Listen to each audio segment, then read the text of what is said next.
Hey guys, welcome back to my YouTube channel Kikida Bangal. আশা করি তোমরা সবাই খুব খুব খুব ভালো আছো, আমিও খুব ভালো আছি। তো আজকের হলো 29 তারিখ। আজকের সকাল থেকে আমি আমার ব্লগিংটা স্টার্ট করছি। আজকে আমার সবই কাজ করা হয়ে গেছে। বেসিক্যালি সকালে টিউশন পড়ানো হয়ে গিয়েছে, আর পড়িয়েও আমি বাড়িতে চলে এসেছি। কি আওয়াজ হচ্ছে বলো তো? পোকাটা। যাই হোক, পড়িও বাড়িতে চলে এসেছি। আর আজকের বেসিক্যালি আমি কোথাও ঘুরতে যাওয়ার ব্লগিং করছি না। আজকে আমি আমার বাড়িতেই থেকে কি কি করি সারাদিন সেটাই তোমাদের সাথে শেয়ার করব। আজকের মা আমাকে অনেকগুলো কাজ ধরিয়ে দিয়েছে, সেগুলো সব করতে হবে। তো সেটাই আজকে আমি তোমাদের সাথে পুরোপুরি শেয়ার করব। হ্যাঁ, আমার এখন টিফিন হয়ে গেছে, আর মা আমাকে এই সবে প্রথম কাজ যেটা দিয়েছে সেটা হলো আমাকে ফ্রিজটা পরিষ্কার করতে হবে। কারণ যেই থেকে আমাদের ফ্রিজ এসছে সেই থেকে এখনো পর্যন্ত একবারও পরিষ্কার করা হয়নি, আর খুবই নোংরা পড়ে গিয়েছিল ফ্রিজটা। তাই আমাকে পুরোপুরিভাবে পরিষ্কার করতে হবে। আর ঘরের অবস্থাও খুব বাজে হয়ে আছে, কারণ ঝড়ের পর চারিদিকে জল টল ঢুকে, মানে নোংরা সব ঢুকে একদম অগোছালো, একদম খুবই বাজে অবস্থা হয়ে আছে। আর রিসেন্টলি তো কদিন ধরেই এদিক ওদিক যাওয়া তো চলছেই, তার জন্য জামা কাপড়ও বাইরে বেরিয়ে পুরো একদম মেস ক্রিয়েট হয়ে আছে পুরোপুরি। তো সেগুলো মা অল্প অল্প করে কেচে রেখেছে, সেগুলো আমাকে পুরো আয়রন করে ভাঁজ করে এবার আস্তে আস্তে আলমারিতে তুলতে হবে, না হলে আমার পিঠে পড়বে বাড়ি। হ্যাঁ, আমার পিঠে এখনো বাড়ি পড়ে। আমি এত বড় হয়ে গেছে, এখনো পর্যন্ত আমার মা আমাকে মারে। হ্যাঁ, আমার মা এখনো পর্যন্ত আমাকে মারে, আমার ভাইকেও মারে। কি দুঃখের কথা। তো যাই হোক, ওই জন্য কাজগুলো আমাকে ছটপট করে নিতে হবে, নাহলে আমার পিঠে পড়বে বাড়ি। আর মুখে পুরো ট্যান পড়ে গেছে। সেদিনকে বড় কাছারিতে যাওয়ার সময় আমি বলেছিলাম রোজ যেহেতু বেরোই না, আমি হালকা করে জাস্ট সানস্ক্রিন অ্যাপ্লাই করবো আর তারপরে মেকআপ অ্যাপ্লাই করবো। আর আমি তাড়াহুড়ো নয়, মানে ইলেকট্রিক অফ হয়ে গিয়েছিল, আর ভিডিও শ্যুট করার চক্করে আমি কি করেছি, আমি সানস্ক্রিন অ্যাপ্লাই করিনি, আমি ডাইরেক্ট মেকআপ করে নিয়েছি, ময়শ্চারাইজার দিয়ে আর মেকআপ করে নিয়েছি, যেটা পুরো একদম ক্ষতি করে দিয়েছে। বলতে গেলে একটু হালকা একটু ট্যানিং বুঝতেই পারছো আমার মুখে। তো যাই হোক, সেটা আমি রিমুভ করে নেবো 2-3 দিনের মধ্যে, সেটা নিয়ে বড় কথা নয়। চলো এবার আমাকে কাজটা শুরু করতে হবে, এটাই বড় কথা, নাহলে আমার মা এসে মারবে আমাকে ধরে। তো মা এসেও গেছে, চলো ফ্রিজটা পরিষ্কার করি আগে।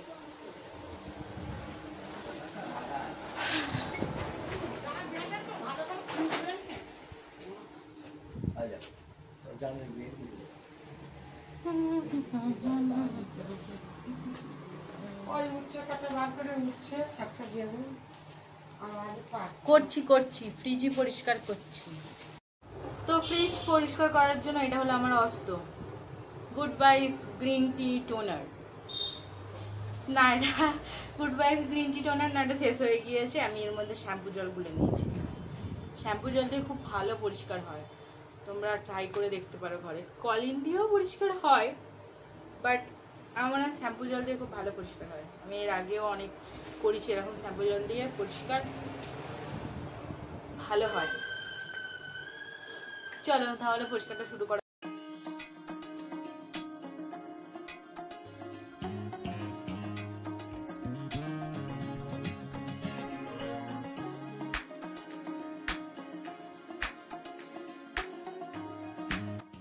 ফ্রিজটা আমি প্রথমে ভালো করে খালি করে নিলাম, যা যা ছিল জিনিস আমি নামিয়ে নিলাম। আর এখানে আমার যে কাঁচটা আছে সেটা আমি প্রথমে শ্যাম্পু জলটা ভালোভাবে স্প্রে করে দিয়ে আর একটা কাপড় দিয়ে ভালোভাবে মুছে নিলাম। আর একদম শেষে একদম পেপার দিয়ে ভালোভাবে ফিনিশিংটা দিয়ে টেনে নিলাম। আর এতে কাঁচটা লিটারালি খুব সুন্দর পরিষ্কার হয়। শুধুমাত্র ফ্রিজের কাঁচ নয়, আমি শোকেসের কাঁচও এভাবেই পরিষ্কার করি, আর খুব ভালো পরিষ্কার হয় এতে।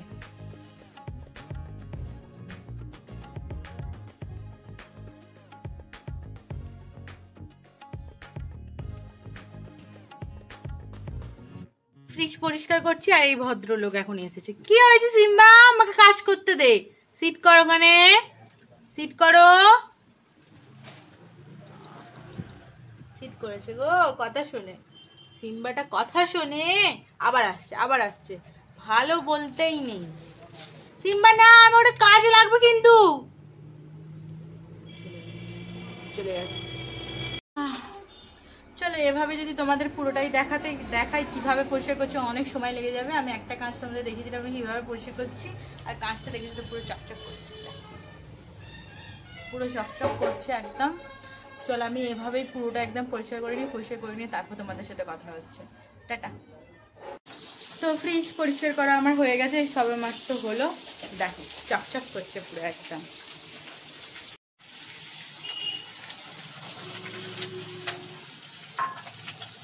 আর ভিতরটাও দেখিয়ে দিচ্ছি, একদম পরিষ্কার করে দিচ্ছি। তো ফ্রিজটা তো পরিষ্কার করা হয়ে গেছে, আর ভাবলাম চলো শোকেসটাও একেবারে পরিষ্কার করে নিই। যেহেতু আমার এখানে শ্যাম্পু জল একটু বেঁচে গিয়েছে, তাই ভাবলাম চলো ভিতরের শোকেসটাও পরিষ্কার করে নিই। ওটা অনেকদিন ধরে পরিষ্কার করা হয়নি, উপর চারটে জাস্ট পরিষ্কার করে নেবো। অত আর সব কিছু বের করে পরিষ্কার করার টাইম আর আমার কাছে নেই। স্নান করতে হবে, পুজো করতে হবে, তাই জন্য শুধু এই যে শোকেসটা দেখা যাচ্ছে ওপরটা শুধু হালকা করে পরিষ্কার করে নেবো। এখানে রান্না বসিয়েছে, চলো পরিষ্কারটা ঝপঝপ করে নিই। এখানেও আমি শ্যাম্পু জলটা ইউজ করে যেভাবে আমি ফ্রিজের কাঁচটা পরিষ্কার করলাম, সেভাবে শোকেসের কাঁচটাও একইভাবে পরিষ্কার করে নেবো। আর এতে পরিষ্কারটা খুবই সুন্দর হয়। যেহেতু আমি ভিতর থেকে পরিষ্কার করছি না, জাস্ট ওপরটাই আমি পরিষ্কার করে নিচ্ছি। আর তোমরা দেখতেই পাচ্ছ কতটা ময়লা বেরিয়েছে। তো চলো এভাবে পুরো শোকেসটা আমি পরিষ্কার করে নিই।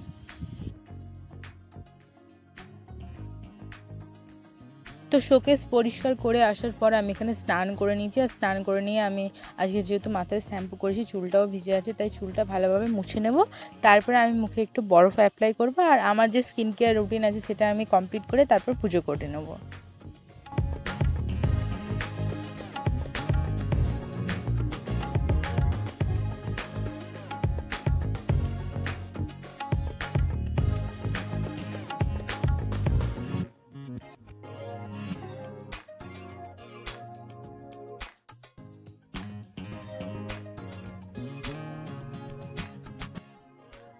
পুজো দেওয়া তো আমার কমপ্লিট হয়ে গেছে। আর পুজো দিয়ে এসে দেখি এই মহারাজ কীরকম আরাম করে ঘুমাচ্ছে। দেখো এখানে ফ্যান চলছে আর ও আরাম করে একদম ঘুমাচ্ছে, কোনো পাত্তা নেই যে কে ওর সামনে বসে আছে, কি ভিডিও করছে বা কিছু না, কোনো পাত্তা নেই। ও একদম আরামসে ঘুমাচ্ছে।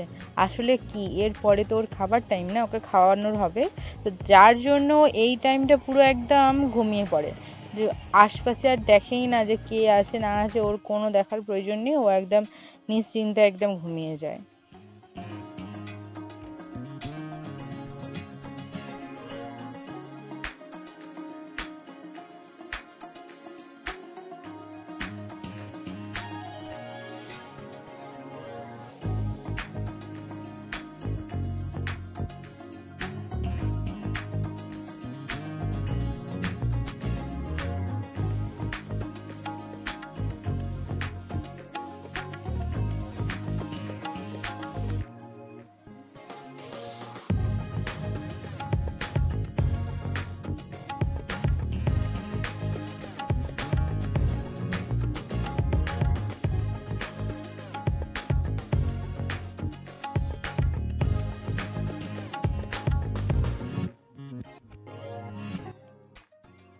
আজ দুপুরে লাঞ্চে ছিল ভাত, উচ্ছে চচ্চড়ি আর কাতলা মাছের একটা ঝাল, আর নিরামিষ একটা ঝোল হয়েছিল। যেহেতু আমি নিরামিষ ঝোল খাই না, তাই জন্য আমি কাতলা মাছের ঝাল আর উচ্ছে চচ্চড়ি দিয়ে ভাতটা খেয়েছিলাম। আর এখানে আমি হাসছি কারণ হলো বাপি আমার এই সবে মাত্রই আজকের সকালবেলা বাড়ি ফিরেছে। আর বাড়িতে এসেই যেহেতু সামনে ভোট এসে গেছে, আর বাপি যেহেতু গাড়ি চালায়, তো ভোটের জন্য এখানে ওখানে যেতে হয়, তো সেই জন্য সেই গল্পই করছিল। আর সেই জন্য আমরা হাসাহাসি করছিলাম ওই নিয়ে। তো আমার খাওয়া তো কমপ্লিট হয়ে গেছে, কিন্তু সিম্বার খাবার তো বাকি আছে, তাই জন্য সিম্বার খাবারটা আমি ভালো মতো মাখিয়ে নিলাম। গভীর জলের ফিস, এসো এসো, ওলে বাবালে বেরিয়ে এসে বসলো, এবার গায়ে হাত দিয়ে খ্যাক করে কামড়ে নেবো। খেতে হবে তো, খেতে হবে তো, চলো এসো মামা, চলো চলো চলো চলো। তোমাদের যাদের ভিডিও দেখে মনে হচ্ছে না এ তো খুবই সোজা, ওকে ডাকলেই বেরিয়ে আসলো, এরপর ওকে ধরে খাইয়ে দিলেই হয়ে গেল, বাট অ্যাকচুয়ালি এটা মোটেও নয়। ওকে প্রতিদিন খাওয়ানোর জন্য আমাকে প্রচুর স্ট্রাগল করতে হয়, কারণ ওর একটাই অসুবিধা, ও খেতে চায় না। খাবার বাদে ওর সাথে যা ইচ্ছা করো না কেন ও কিচ্ছু বলবে না, কিন্তু খাবারের কথা ওকে বলা যাবে না। আর খাওয়ানোর সময় ও একটু অ্যাগ্রেসিভও হয়ে যায় আর ও কামড়াতেও যায় তখন। তো আমি খুব রিস্ক নিয়েই ওকে খাওয়াই এক প্রকার বলতে গেলে। ওকে যা হোক করে ধরতে হয় আমাকে যে ঘুরতে যাচ্ছি বা কিছু এসব বলে, কিন্তু খাওয়ানোর সময় ও প্রচুর রাগ দেখায়। ভালোবেসে বুঝিয়েও যখন হয় না তখন ধমকানি দিয়েও আমি খাইয়েছি কখনো কখনো ওকে, আবার কখনো কখনো ধমকানিও কাজ করে না, আমাকে কামড়ও খেতে হয়েছে। কিন্তু জানি না পরে কি হবে, আপাতত এভাবেই আমি সিম্বাকে প্রতিদিন খাওয়াই।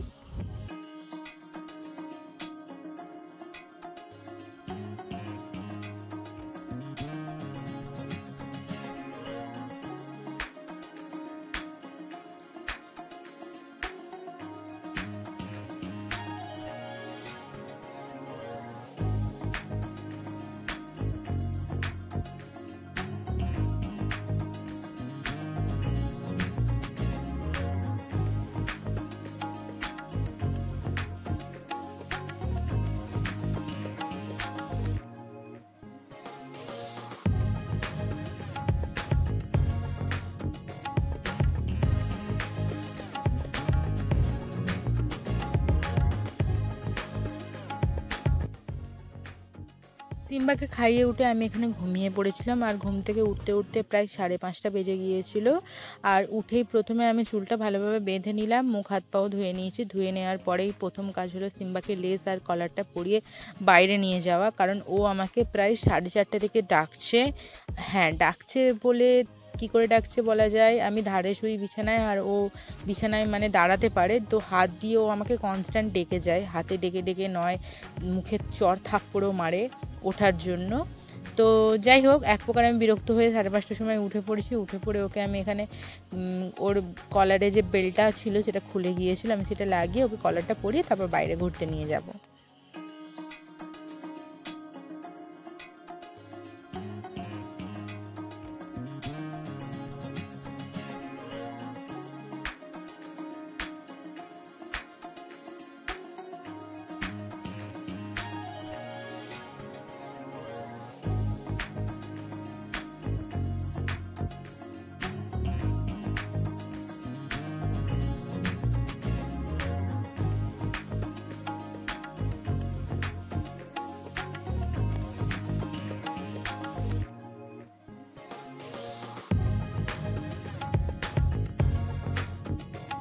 মাঠে ঘুরেও সিম্বার শখ মেটেনি, কারণ ও একা একা ঘুরতে একদমই পছন্দ করে না। কখনো কখনো ওর সঙ্গে ওর বন্ধুগণ থাকে, তো আজকের ওর বন্ধুগণ মিসিং ছিল, সেই জন্য সন্ধ্যেবেলা আবার এখানে শানুর বাড়িতে চলে এসেছে। শানু হলো ওর বন্ধু, তো শানুকে এখানে ডাকতে এসেছে, তারপর ও আর শানু আবার ঘুরতে বেরোবে।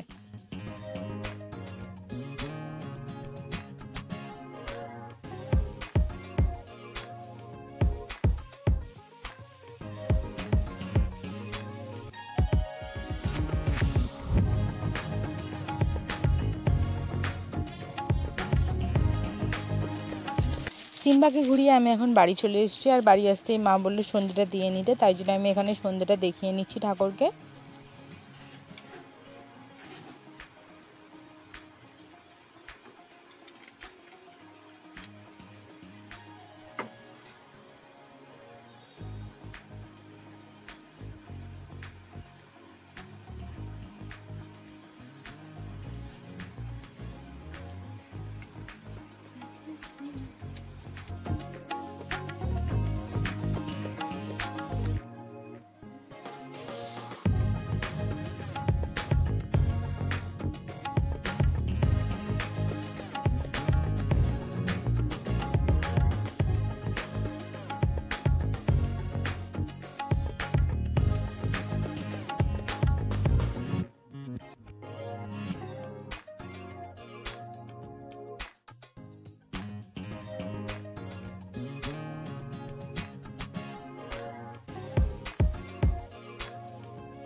আর সন্ধে হলেই আমার স্ন্যাক্স খেতে ইচ্ছা করে, তাই আমি কী খাবো করে ফ্রিজটা খুলেই ফেলেছি। আর ফ্রিজ খুলে দেখি ফ্রিজে কিছুই ছিল না, শুধুমাত্র একটা প্রজাপতি বিস্কুটের প্যাকেট ছিল, তাই জন্য আমি সেটাই ওপেন করে নিলাম। আর এখান থেকে আমি একটা প্রজাপতি বিস্কুট নিয়েছিলাম, এটাই আমার আজ সন্ধ্যের স্ন্যাক্স।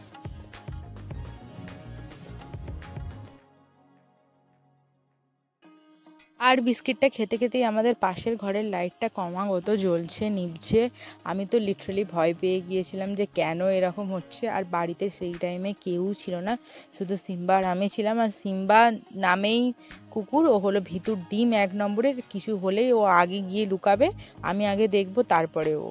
তো যাই হোক, আমি ওটা দেখে ফিক্স করে এলাম। ওটা হলো কিছু সুইচের প্রবলেম হচ্ছিলো। তারপর আমি এখানে এই পাখাটা করতে বসে গিয়েছি। এই পাখাটা আমার একটা প্রজেক্ট ওয়ার্ক, একটা বোনের প্রজেক্ট করে দিতে হবে, তো আমি এটাই এখানে এখন কমপ্লিট করতে বসে গেছি। তো আজকের ভিডিওটা এইটুখানি। আশা করি তোমাদের ভিডিওটা ভালো লেগেছে। ভিডিওটা যদি ভালো লেগে থাকে তাহলে একটা লাইক করে দিও, চ্যানেলটাকে সাবস্ক্রাইব করে দিও। আজকের জন্য টাটা, দেখা হবে আবার নেক্সট ব্লগে। ততক্ষণের জন্য বাই বাই।